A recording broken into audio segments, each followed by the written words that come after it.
Hello everybody. It's a nice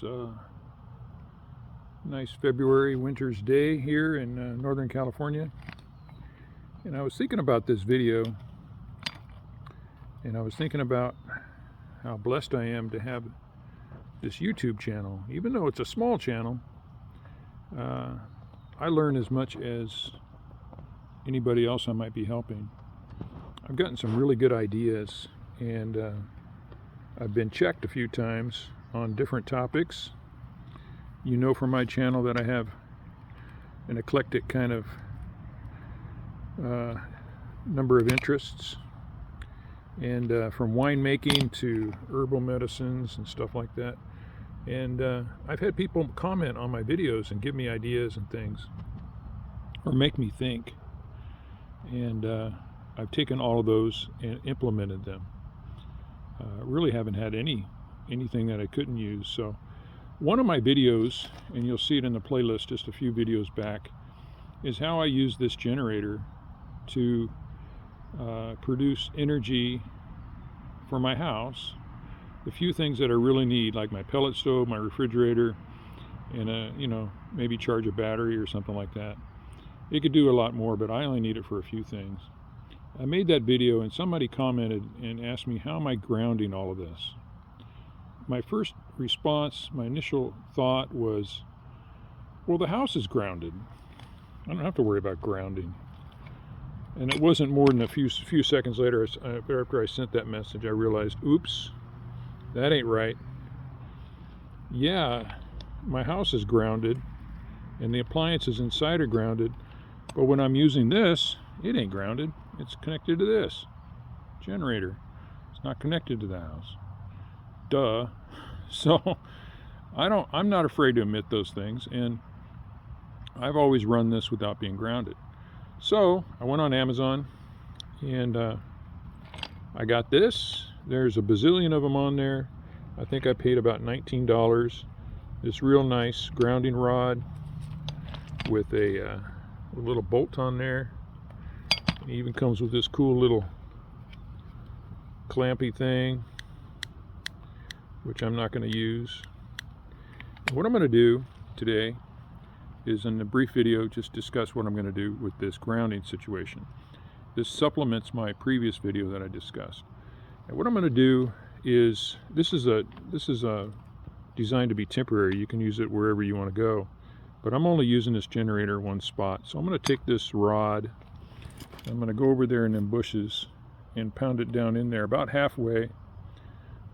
Put it inside underneath the bush so that my big feet don't trip on it at some later time.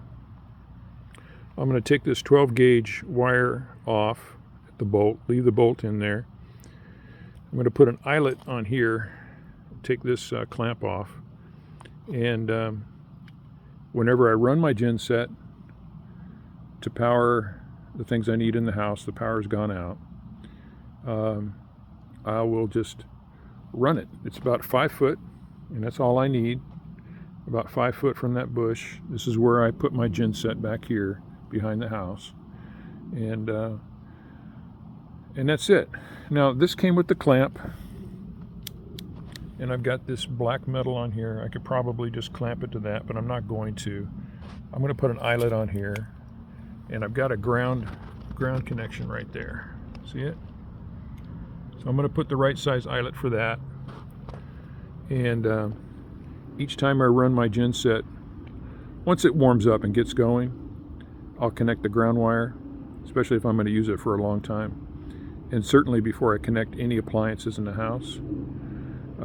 So it'll be run the gen set, get it up to speed, turn the idle down, get it running normally, hook up my ground, and then plug in my extension cords. And you'll see in the other video I've got extension cords preset and staged just for this purpose. It's kind of the poor man's way of generating electricity to the house. Everybody else has got one of those real nice generators that just turn on when the power goes out, but I don't. I have this, and I think a lot of people do. And this is a real nice generator, and it works just fine for me. One thing I wanted to point out, I don't know if I showed in the other video, but for my little 12-volt battery down here, I put in line this connector disconnector, and I leave it disconnected when I'm not using the battery. It keeps it from draining down as much, but it still kind of drains down. I just ran this the other day. I run it about once every 6-8 weeks just to keep it rolling, and actually did need to pull after a couple of months of no operation. Actually did need to pull the cord on it, but not initially. It had enough juice in it just to keep it going. A couple of cranks and then it died out. So, but that's just a little thing I did. Anyway, related to the video. So I'm going to show you some pictures at the end of this video, and then the video will be done. I'm just going to pound this into the ground about halfway. Go stick an eyelet on here, cut this thing off, use it for something else. And that'll be it. That will answer the observation that was made on my previous video, and thank you very much to whoever made that observation, that this setup wasn't grounded, and now it will be grounded. All right, so that's it. Thank you very much, and be safe, and I hope that you are able to find some value in these little videos that I post. I certainly get value from the comments that are left and the observations that are made. All right, that's it from here. Aaron signing off.